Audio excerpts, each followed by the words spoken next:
Hello teachers, I'm so glad that you have joined in.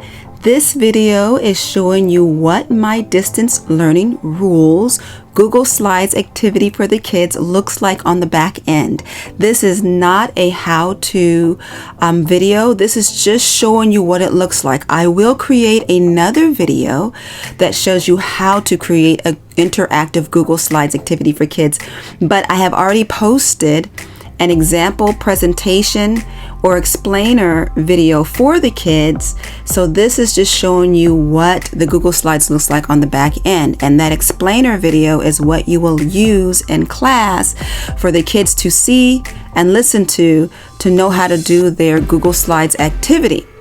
So what I did was I went to Canva first and I designed my slides.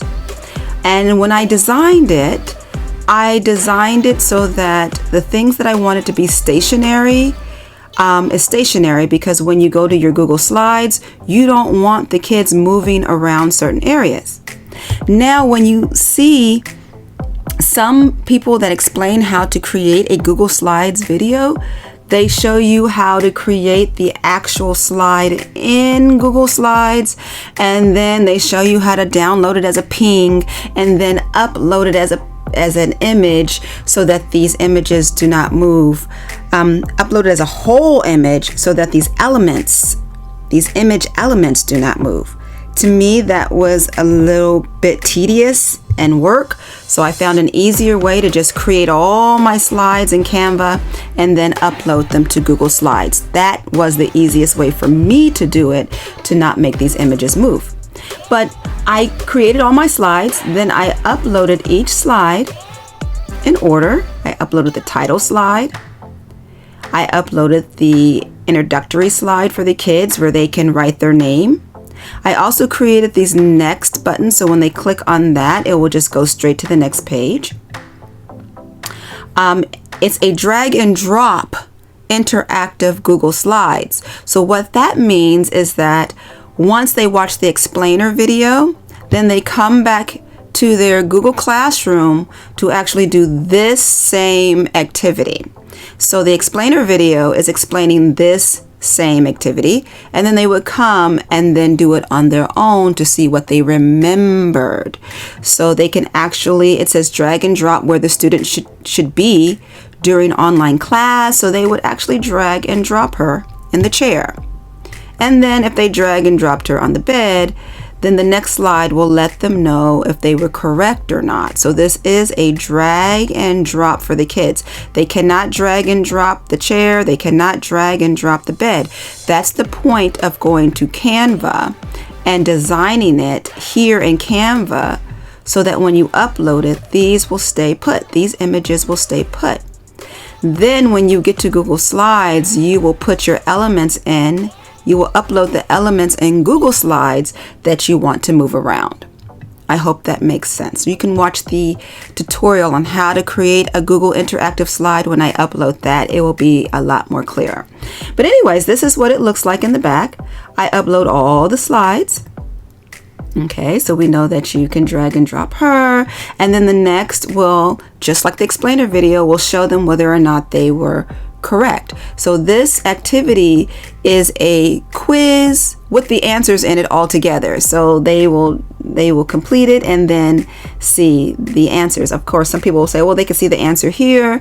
Believe it or not, a lot of kids do not pay attention to this side. They're pretty much focused here. But even if they do see it, it's just a review activity.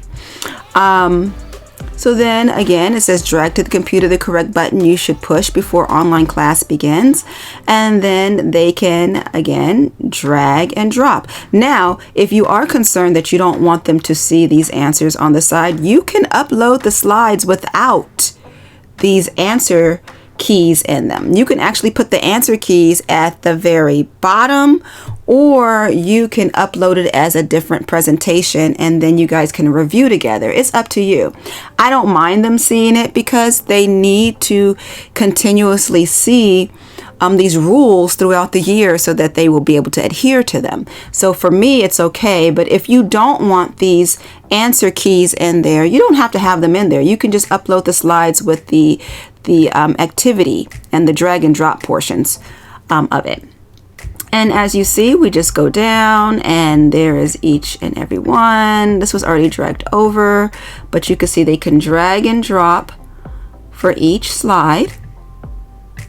Okay, same thing here. They would drag and drop. You can see the dragging and the dropping of that for each slide.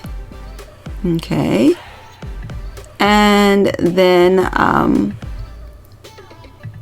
you could see they can even drag and drop the mask and put it on her face. Okay. Now this is what it all looks like when you have it in Google Slides after you upload it. If you want to present it to them and not show a video like I did, if you want to actually go on the back end of Google Slides and give your explainer video as a presentation on Google Slides, you can do that as well. So if you start the slide over, I know there's probably a way to go to the beginning. You can just click next and show them what they need to do. So you can say, okay, here you'll write your name, kids. And here you will slide, and she would actually be in the right position. And here you would slide over your images. Okay.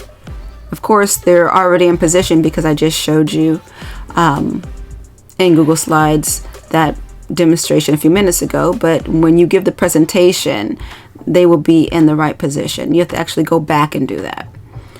Okay, so then it does not slide in the presentation. So you would actually need to show them, but you can present the explainer video, like how I had an explainer video in presentation.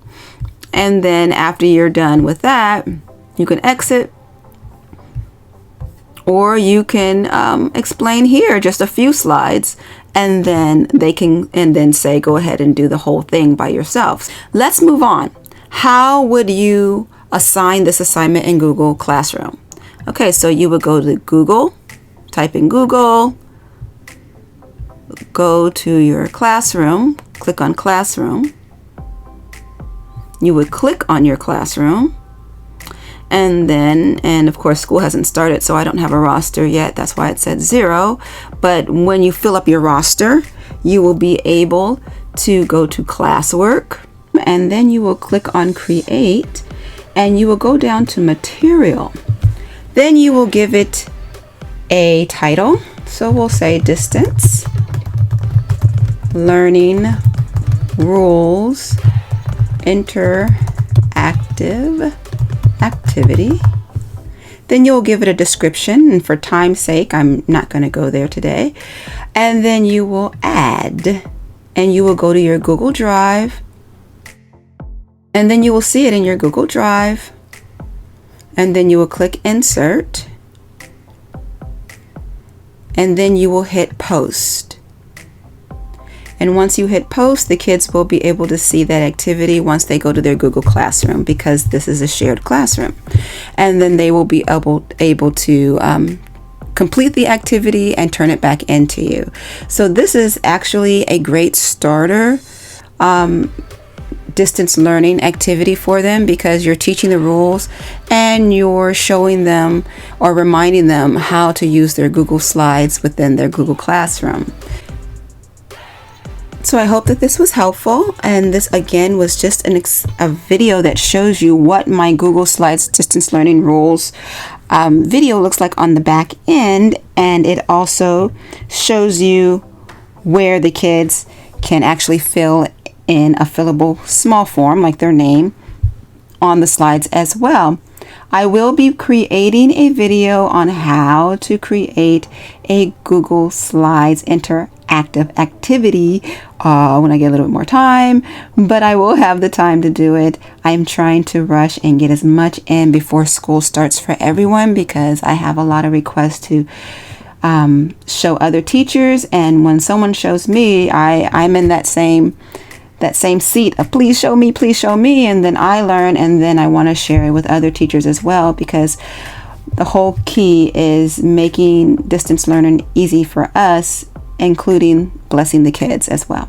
So until next time, thank you for tuning in, and please watch the how-to video when it comes up. Goodbye.